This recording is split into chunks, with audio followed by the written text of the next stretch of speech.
Hello, hello, hello. Welcome to another episode of Sculpt Corner. In this video, I want to take a look at using the stroke curve option. But more importantly, I want to look at just one particular option, which is called stretch. Because I see a lot of time it being used, and I want to make sure everyone understands really how that feature works, because I think it can be very beneficial once you wrap your head around it. So I'm just going to select a brush with curve mode. So I'm going to throw up my brush palette. Okay, I'm going to hit the eye for insert brushes. So we can grab something like this. Okay, so we got a brush here that we can use that has multiple pieces along here. And I'm going to just grab this necklace link. So in essence, insert mesh brushes are going to allow us to draw out a mesh. But in this case, this particular brush has the curve mode engaged. So we're going to be able to find that in the stroke palette. And right here in the curve menu, you can see curve mode's on. I'm going to dock this over here just so we have it open. Now, insert mesh brushes will not work on a mesh with subdivision levels. So right now I have the demo head loaded. So I'm going to go to geometry, and I'm just going to delete the lower so we have no subdivision levels at all. And you're going to see that when I draw this out, it's going to look kind of like a necklace. Okay? And so what's happening here is along this mode, we're repeating this pattern along the curve, but it has a beginning and an end. So you can see the beginning and the end are different. Okay? So this is a feature called try parts. Okay, so where that can be found is in the brush palette. So over here, okay, in the modifiers, we've got an option here that says try parts. So what that's doing is telling the brush to look at polygrouping. And if there's 3 polygroups, one polygroup's the start of the stroke, the middle polygroup is what gets repeated along the stroke, and then the third polygroup is what ends the stroke. Okay, that's a whole nother video. What I really want to talk about is this option right here, because I see this being used incorrectly. So just turning it on right now with this brush isn't going to do anything. Okay, so this is only relevant, these 2 buttons, and this button and this slider and these 2 sliders are really only relevant when this mode over here in the stroke palette, curve mode's turned on. So you can see with the stretch, nothing's changing in the stroke, right? It looks the same. There's nothing there. Because stretch isn't doing anything unless you are affecting the curve step slider. Okay, so let's turn it off, stretch off for now. And let's take our curve step and let's just change it to 2. All right, and now let me draw this out. And you're going to see what's happening here. So you can see the repeating piece.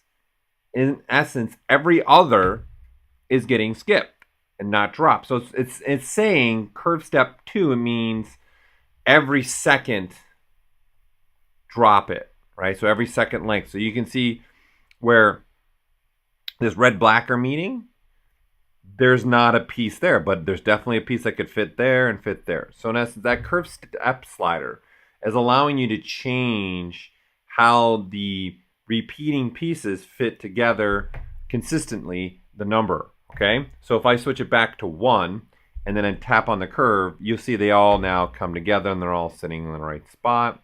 If I go lower, so let's just say 0.5, they're going to start overlapping. So you can see you can't even really see that there's a repeating piece going on in there.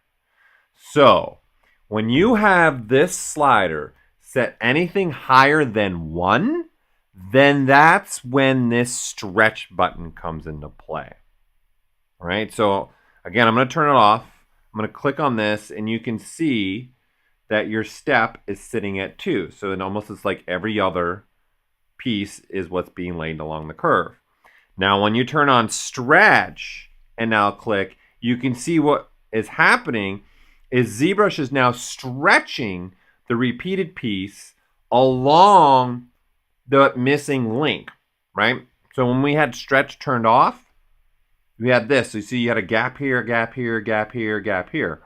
So what's going to happen now, because we have this set to 2, this piece is going to get stretched across here. And then this piece is going to get stretched across here, and so on. That's what the stretch option's doing for you, right? So if we now put this on our guy here, we got to give him this necklace. We'll go a little smaller necklace here and start giving this approach here. You can see that this is being stretched. So here, we'll pull up on the curve a little bit so you can see what's going on. And this is what that stretch value is going to do for you, right? And then next to that stretch value is an overlap. So this is telling when it's stretching, do you want it to overlap a little bit, right? So if I start, we'll put this at like say 0.5. And then now if I touch, you can see the pieces are stretching, but they're also overlapping, right? So you can see 0.5 is the highest. So if we want something like 0.1, and I'll touch the curve, you can see it starts to overlap. Let me get in there a little closer, right? So you can see there's an overlap happening now right there.